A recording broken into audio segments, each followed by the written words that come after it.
You'll have to bear with me. I've been trying to get over a cough situation. So if I get a little gravelly noise, have to stop, take a drink or three, then you'll know why. We begin the week with a new moon right here. It's going to happen at 9 degrees of Capricorn. And as with every new moon, the idea is setting an intention that you can live into. I'm going to just read real quick the Sabian symbol for that particular degree, and I suggest, tuning in, if you will, to how you individually might want to work with this energy. An albatross feeding from the hand of a sailor. And the keynote, the overcoming of fear and its rewards.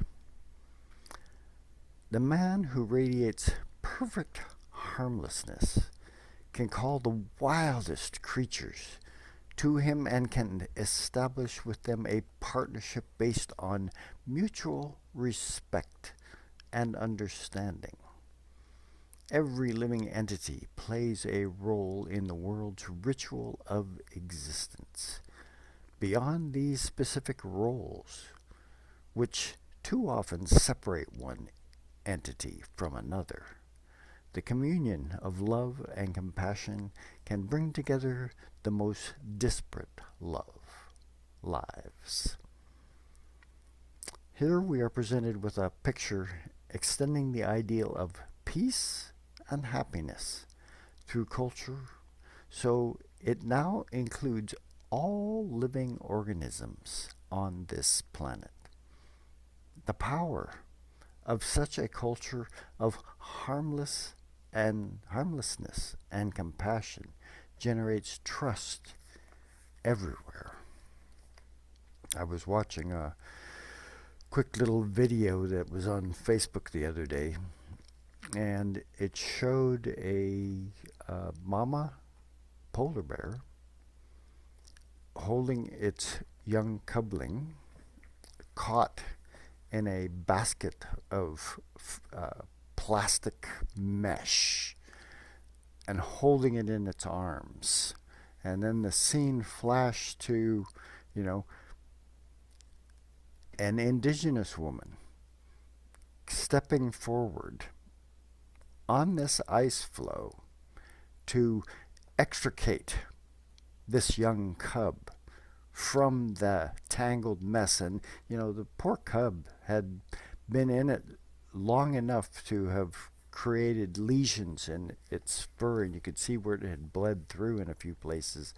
But she diligently worked at, extricating the cub from this. And the whole time that she's doing this, the mama polar bear is right there beside her, looking. You can kind of see a couple points where, it's turned its nose toward her as she's doing this, and only inches away.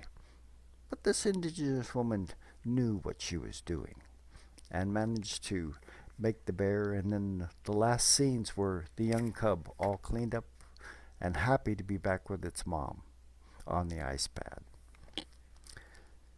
You just never know when you set an intention that's appropriate what might transpire.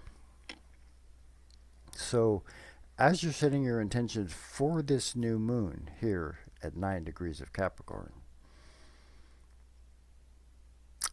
are you awake enough to be an inspiration to not only yourself but all those you interact with? And I'm not just talking about other human beings, I'm talking about all of life.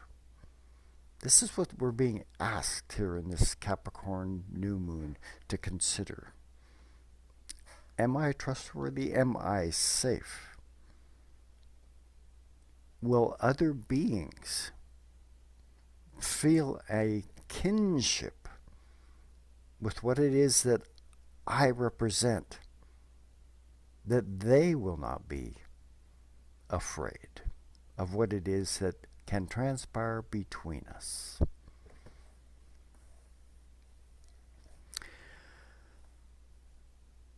This week,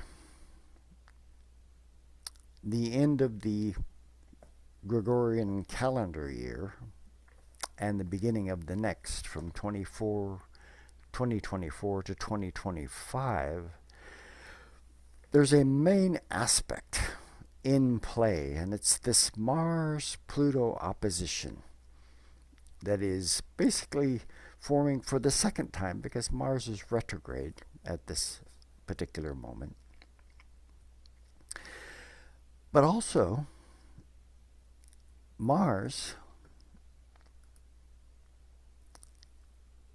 on the 31st, we'll go to the 31st, Tuesday. On the 31st, see this? Mars goes out of bounds. And it will be out of bounds until April 7th. So it's a long out of bounds transit. The moon is also out of bounds beginning this year. This is the last day of the year.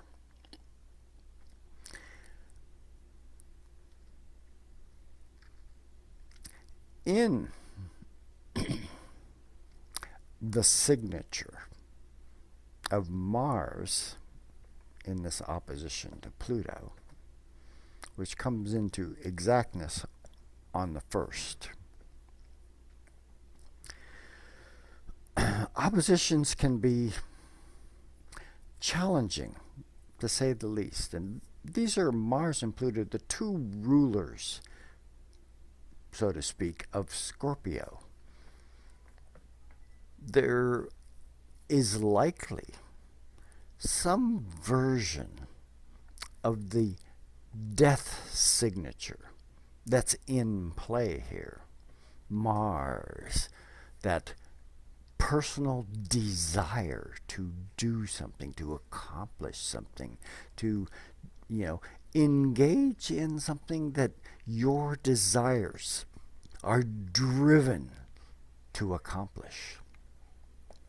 In opposition to Pluto, which is more of a collective or spiritual will of mankind. And you have to ask yourself, are my desires to do things in concert with the willpower of humanity, or, with the willpower of what is considered spiritually awake? And this energy, this Mars-Pluto opposition, pulling across that Aquarius-Leo axis. Leo, here's this, desire to take chances, experiment with things that you don't necessarily always tune into. Aquarius across the way is always asking us, is or are my intentions to be engaged effectively with others being played out appropriately? This is Aquarius, after all. And Pluto is this, this deep, driven energy that is asking you, don't just sit there at the surface and expect to be aware of what it is that is transpiring. No, not.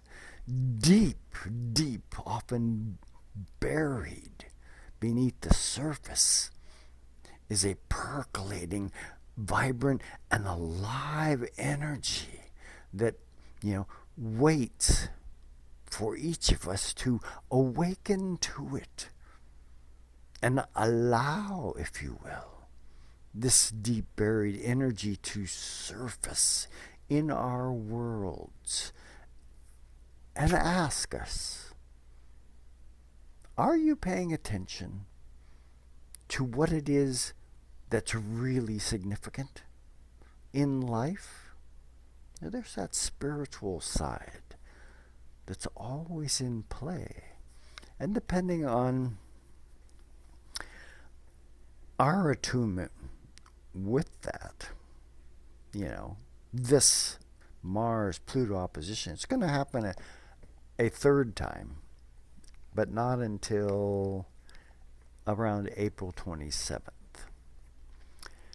Also across the Leo Aquarius axis.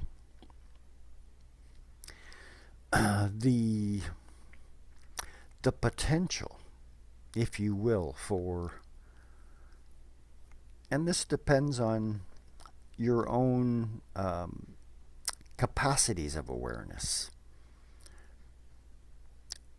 of being drawn into situations that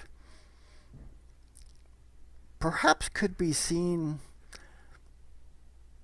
as challenging from the perspective that, that Mars Leonian in retrograde energy is, it's wanting to take chances that may not necessarily fit into or fit easily within the collective's version of what might be useful.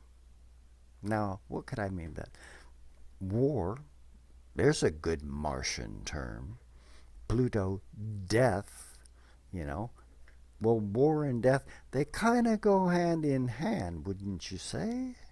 And so the potential here is the dynamism of this opposition going to tweak you into a position where you're going to want to take chances outside of the lines of what's acceptable, and at the same time may be as well challenging to your survival. These are options that are on the table by this opposition beginning this year. Be awake. Don't do something foolish just because, that personal desire side of you took over.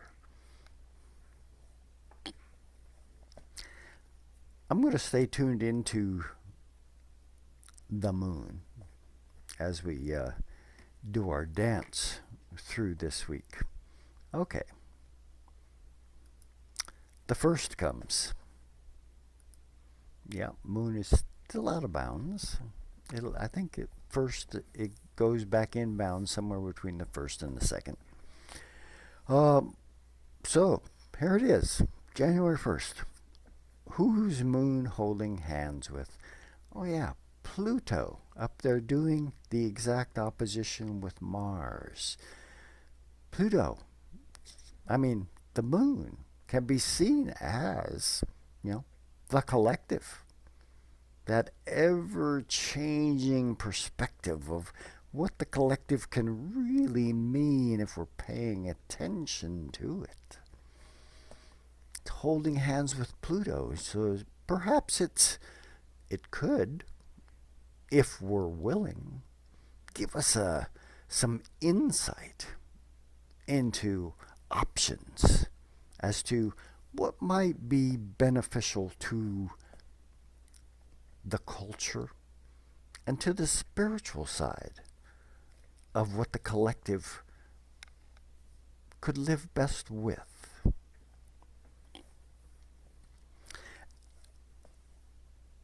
Let's go on with the week here. There are other aspects in play, like I mentioned last week, the Jupiter-Saturn square. It's what's happening right now. Go back to last week if you want a little bit more coverage on that. So here we have, these guys, they're forming that exact opposition. They're both at 1 degree of their signs, it's in the air. The moon has said, I feel like, carrying on a little bit more with this Aquarian dance.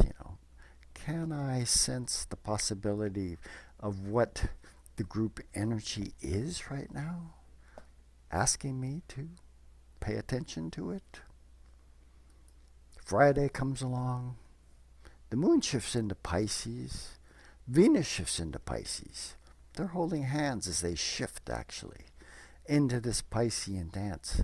Venus, when it lands in Pisces, is considered to be exalted. It has a tailwind. That energy that it's been carrying about group energy, Aquarius, has now shifted into Pisces. What, you can almost sense, if you will, that, the spokes of spiritual or soul awareness that comes into play when we bring the Piscean avenue into the equation is, a stimulation for, are we as a collective, on the right path? Is there something dynamic beckoning our attention? And the moon, the collective, is right there with that Venus as we begin this Friday, saying, hopefully you're not still trying to do this thing on your own, because there's a lot more energy available if we can work together.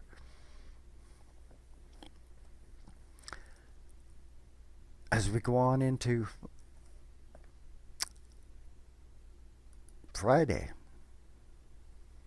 the moon is holding hands with Saturn in that Pisces dance. Are the decisions of what it is that you sense is appropriate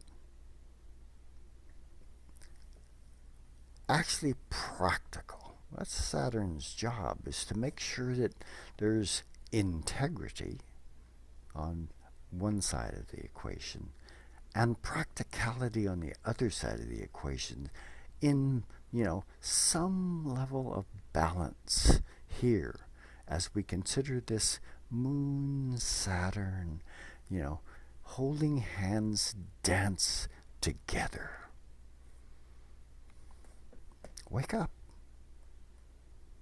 There are things afoot that spiritually are very practical, that your soul desires to implement as part of the living experience, as to why it is that you chose this particular time to come and do this earth dance.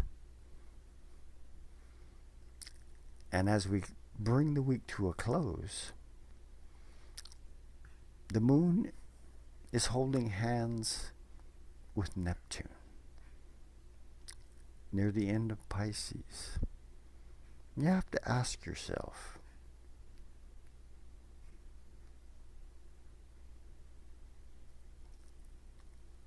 how clear is my imagination? Neptune has a tendency to, fuzz out the peripheral of what it is that's going on. So clarity is not necessarily or easily guaranteed. And to, add just a wee bit more flavor, if you will, to this consideration, we have Mercury, our thinking capacity, still doing its dance in Sagittarius, moving into a square with this Neptune. Jupiter, also in retrograde, is the ruler of both Sagittarius and Pisces. So all this Pisces dance that's going on here is under the auspices of this Gemini retrograde Jupiter.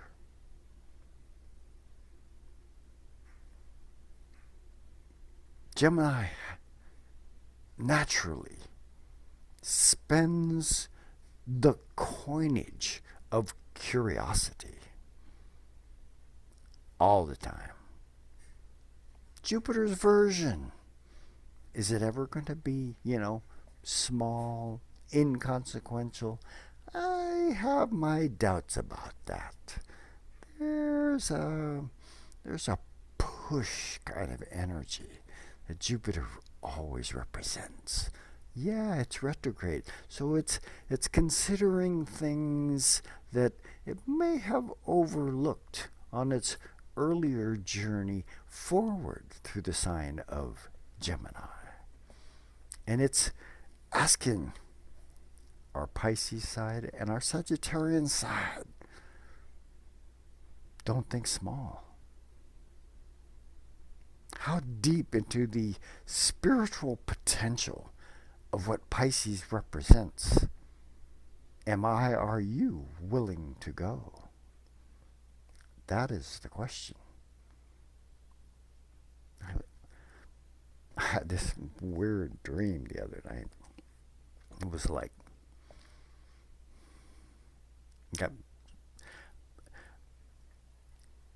it seemed to me there was a group of us that were going off to accomplish something. I'm going to put it that way at the moment because initially I think I may have been picking up on some of that Pluto-Mars opposition because the initial thought was we were going off into a conflict, which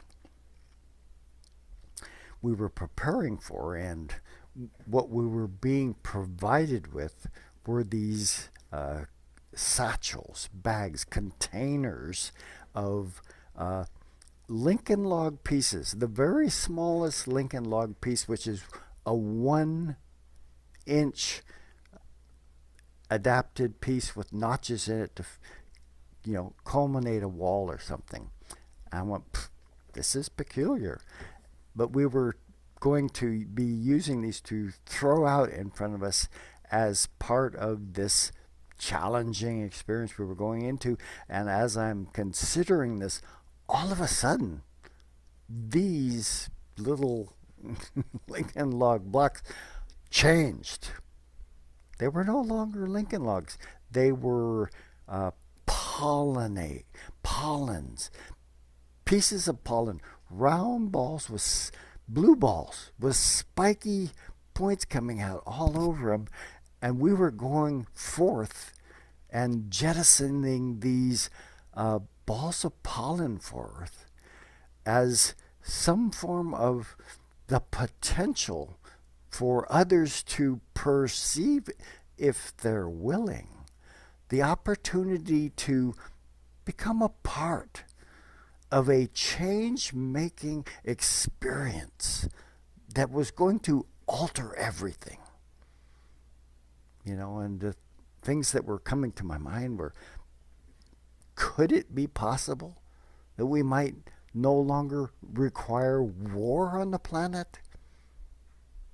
Letting those pollen balls, go out there and touch whoever they need to and allow them to see there is an alternative to the destruction of this only planet that we have to survive on. That working together, we might be able to actually have something quite magical transpire.